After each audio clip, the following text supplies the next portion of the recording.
Hi friends, எவ்வளோ dish இருந்தாலும் பிரியாணி அடிச்சுக்க முடியாதுன்னு சொல்லுவாங்க. நான்வெஜ் பிரியர்கள் பார்த்திங்கன்னா மட்டன், சிக்கன், ஃபிஷ் பிரியாணி அந்த மாதிரி சாப்பிடுவாங்க. வெஜ்ஜுக்காக இன்றைக்கி மஷ்ரூம் பிரியாணி எப்படி செய்யலாம் அப்படிங்கிறது தான் பார்க்க போகிறோம். பாருங்கள், மஷ்ரூம் நான் கொஞ்சம் சின்ன ஸ்லைஸாக தான் கட் பண்ணியிருப்பேன். ஏன்னா என் பிள்ளைங்க கொஞ்சம் பெருசாக இருந்தால் சாப்பிடாதுங்க.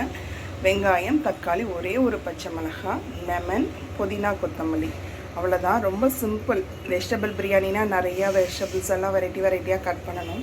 மஷ்ரூம் பிரியாணி ரொம்ப சிம்பிள், ஈஸியாக குயிக்காக செஞ்சிடலாம். வாங்க எப்படி செய்யலாங்கிறது பார்க்கலாம். பாருங்கள், நெய் கொஞ்சம் ஆட் பண்ணியிருக்கேன். நான் ரொம்ப அதிக நெய் ஆட் பண்ண மாட்டேன். கொஞ்சம் ஆயிலும் ஆட் பண்ணியிருக்கேன். ரெண்டும் மிக்ஸ்டு. நம்ம பிரியாணிக்கு போகிற எல்லா ஐட்டம் தான். பட்டை, கிராம்பு, ஏலக்காய், பிரியாணி எல்லாமே நான் ஒன்று தான் போட்டிருப்பேன். ஏன்னா அதிகம் சேர்த்தா என் பிள்ளைங்களுக்கு பிடிக்கிறது இல்லை. நீங்கள் வேணால் அதிகமாக சேர்த்துக்கலாம். இன்னும் ஒன்று சேர்த்து எக்ஸ்ட்ராவாக ஆட் பண்ணிக்கலாம். நான் லைட்டாக தான் போட்டிருக்கேன். இந்த ஸ்டேஜில் ஆனியன் ஆட் பண்ணுங்கள். பாருங்கள், நல்லா வணங்கிட்டுருக்கு. ரொம்ப கருக விட வேண்டாம். பாருங்கள், இந்த ஸ்டேஜில் நம்ம இஞ்சி பூண்டு பேஸ்ட் ஆட் பண்ணிக்கலாம். நான் கொஞ்சம் இஞ்சி பூண்டு பேஸ்ட்டு சேர்த்து தான் ஆட் பண்ணுவேன். ஏன்னா ரொம்ப உடம்புக்கு நல்லதுங்கிறதுனால. நீங்கள் காரத்துக்கு தகுந்த மாதிரி ஆட் பண்ணிக்கோங்க. ஒரு தக்காளி தான் ஆட் பண்ணுவேன். இல்லைன்னா ரொம்ப தக்காளி சாதம் மாதிரி இருக்கும்.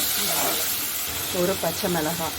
பார்த்திங்கன்னா மிளகாத்தூள் சேர்க்காமல் பச்சை மிளகாய் மட்டுமே சேர்த்து செஞ்சீங்க அப்படின்னா காளான் பிரியாணி அந்த ஒயிட் கலர்லேயே இருக்கும். ஆனால் என் பிள்ளைங்க கலர்ஃபுல்லாக விரும்புகிறதுனால நான் கொஞ்சம் பச்சை மிளகாய் ஒன்று மட்டும் சேர்த்துட்டு மிளகாத்தூள் போடுவேன். நீங்கள் மிளகாத்தூள் போடாமல் ஒரு 4-5 பச்சை மிளகாய் ஆட் பண்ணி பண்ணீங்க அப்படின்னா இந்த மஷ்ரூம் பிரியாணி ஒயிட் கலராக இருக்கிற மாதிரியே இருக்கும். நம்ம டிஷ்ஷோட ராணி கிங் போடுறோம். கிங்குன்னு வச்சுக்கிறவங்க கிங்குன்னு வச்சுக்கலாம், குயின்னு வச்சுக்கிறவங்க குயின்னு வச்சுக்கோங்க. மஷ்ரூம் ஆட் பண்ணியாச்சு. கொஞ்சம் மிளகாத்தூள், கொஞ்சம் கரம் மசாலா நல்லா மிக்ஸ் பண்ணியாச்சு. வேணுன்னா புளிப்பு அதிகம் வேணும் அப்படின்னா கர்ட் வேணால் சேர்த்துக்கலாம். தயிர், கொத்தமல்லியும் புதினாவும் ஆட் பண்ணுறோம். லெமன் வச்சுருந்தோம்ல, அதுவும் பிழிஞ்சிடுது. நல்லா மிக்ஸ் பண்ணிவிடுங்க.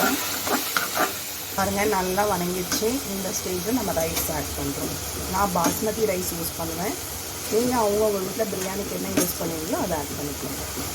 பாஸ்மதி ரைஸ்க்கு நான் ஒரு டம்ளருக்கு பார்த்திங்கன்னா 1.25 டம்ளர் சேர்த்துவேன் தண்ணி. பாருங்கள், நல்லா தளன்னு கொதிக்கிட்டோம். நம்ம யூஸ்வலாக எப்பயுமே டிப்ஸில் சொன்ன மாதிரி தான். சிம்மில் 8 நிமிஷம் மூடி வச்சுட்டு ஆஃப் பண்ணிடலாம். 8 மினிட்ஸ் டிப்ஸ் ஏற்கனவே நம்ம பார்த்துருக்கோம். மஷ்ரூம் பிரியாணி ரெடி ஆகிடும். டிஷ்ஷோட மெயினே மறந்துட்டேன், உப்பு ஆட் பண்ண மறந்துட்டேன். பாருங்கள், உப்பு ஆட் பண்ணிக்கோங்க. பாருங்கள், நல்லா கொதிக்குது. சரியான நம்ம மஷ்ரூம் பிரியாணி ரெடி. உங்களுக்கு பிடிச்சிருந்தது அப்படின்னா லைக் பண்ணுங்கள், ஷேர் பண்ணுங்கள்.